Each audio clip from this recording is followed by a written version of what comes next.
பெண்களின் வங்கிக் கணக்கில் தலா 5000 ரூபாய் மகளிர் உரிமை தொகை வரவு வைத்துள்ளதை அரசியல் கட்சி தலைவர்கள் வரவேற்றுள்ளனர்.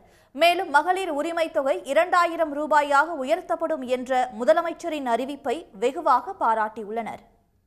பல நிதி நெருக்கடிகள் இருந்தாலும் கூட நிதி மேலாண்மையை சிறப்பாக கண்காணித்துக் கொண்டே முதல்வர் திராவிட மாடல் ஆட்சி இதை செய்திருக்கிறது என்பது மிக மிக பாராட்ட வார்த்தைகளே இல்லை.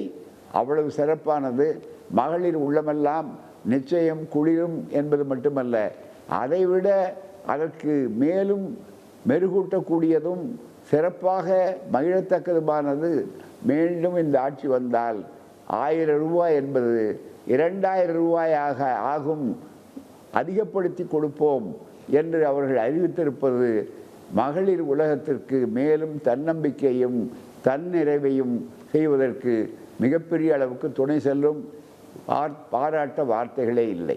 மாண்புமிகு தமிழ்நாடு முதலமைச்சர் அவர்கள் தமிழ்நாட்டிலே மகளிர் உரிமை தொகை பெறக்கூடிய அனைத்து குடும்பங்களுக்கும் ஒரு இன்ப அதிர்ச்சியை ஏற்படுத்தக்கூடிய வகையில் 5000 ரூபாய் பணத்தை அவர்களுடைய வங்கி கணக்கில் செலுத்திவிட்டுத்தான் தமிழ்நாட்டு மக்களுக்கு அவர் அறிவித்தார்.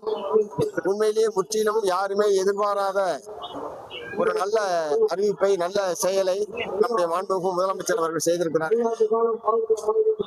முதலமைச்சருடைய இந்த நடவடிக்கை மார்க்சிஸ்ட் கம்யூனிஸ்ட் கட்சி மனப்பூர்வமாக வரவேற்கிறது. தமிழ்நாடு போன்ற அது குறிப்பிட்ட நலிவுற்ற பிரிவினாக இருக்கக்கூடிய பெண்களுக்கு இது ஒரு பேருதவி என்பதை நான் இங்கே சுட்டிக்காட்ட விரும்புகிறேன்.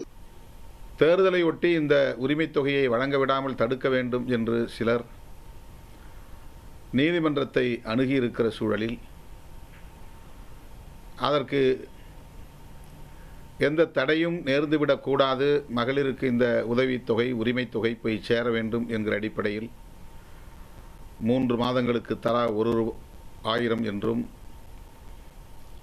கோடை சிறப்பு தொகையாக ரூபாய் 2000 எனவும் ஆக மொத்தம் 5000 ரூபாய் இன்றைக்கு மகளிரின் வங்கி கணக்கில் செலுத்தப்பட்டிருப்பது அனைத்து தரப்பினராலும் வெகுவாக வரவேற்கப்படுகிறது, பாராட்டப்படுகிறது. விடுதலை சிறுத்தைகள் கட்சியின் சார்பில் மனமுவந்து வரவேற்று மாண்புமிகு முதல்வர் அவர்களை பாராட்டுகிறோம். தமிழ்நாடு அரசாங்கம் முன்னெச்சரிக்கையாக எப்படியாவது நம்ம பெண்களுக்கு பணம் போயிடணும், ஏன்னா அது அவங்க பணம் தானே, அவங்க உரிமை உள்ள பணம் அவங்க கைக்கு போயிடணும் அப்படின்னு நினச்சி இதை பண்ணியிருக்காங்கன்னு நான் நினைக்கிறேன்.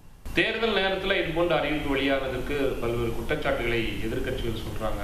இது தேர்தலை கருத்தில் கொண்டு கொடுத்துருக்காங்க அப்படின்றது. பீகாரில் கொடுத்தா அது ரொம்ப சிறப்பு, தமிழ்நாட்டில் கொடுத்தா சிறப்பு இல்லையா? பீகாரில் இருக்கிற பெண்களை விட தமிழ்நாட்டில் இருக்கிற பெண்கள் என்ன குறைஞ்சிடுறாங்களா? ஏன் தமிழ்நாட்டுக்கு ஒரு நீதி, பீகாருக்கு ஒரு நீதியா? ரெண்டு இந்தியாவில் தானே இருக்குது. இங்கேயாவது நம்ம கொடுத்துக்கிட்டு இருக்கோம். மகளிர் உரிமை தொகைங்கிறது ஒன்று நம்ம மாதம் மாதம் கொடுத்துக்கிட்டு இருக்கோம். ஆனால் அந்த மாதிரி ஒன்று கொடுக்காத அது வரைக்கும் மகளிர் உரிமை தொகையே கிடையாது பீகாரில்.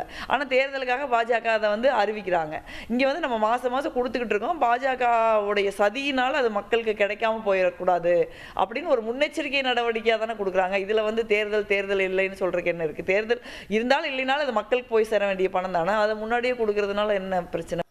முத்துவேல் கருணாநிதி ஸ்டாலின் அவர்கள் மகளிர் ஊக்கத்தொகையை முன்கூட்டியே 3000 ரூபாயையும் கோடைகால நலன்களை கருத்திலே கொண்டு கூடுதலாக 2000 ரூபாயும் என 5000 ரூபாயை இன்றைய தினம் மகளிரின் வங்கி கணக்கிலே வரவு வைத்திருக்கிறார்.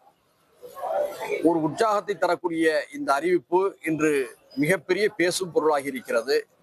இந்த அறிவிப்பை வெள்ளித்தட்டில் வைத்து பஞ்சாமிர்தத்தை முதலமைச்சர் தமிழ்நாட்டு பெண்களுக்கு தந்திருக்கிறார் என்று மனிதநேய ஜனநாயக கட்சி பாராட்டி வரவேற்கிறது. முதலமைச்சருக்கும் எங்களுடைய பாராட்டுகள், பயனாளிகளுக்கும் எங்களுடைய வாழ்த்துக்கள். உடனுக்குடன் செய்திகளை தெரிந்து கொள்ள சன் நியூஸ் பெல் ஐகானை கிளிக் பண்ணுங்க.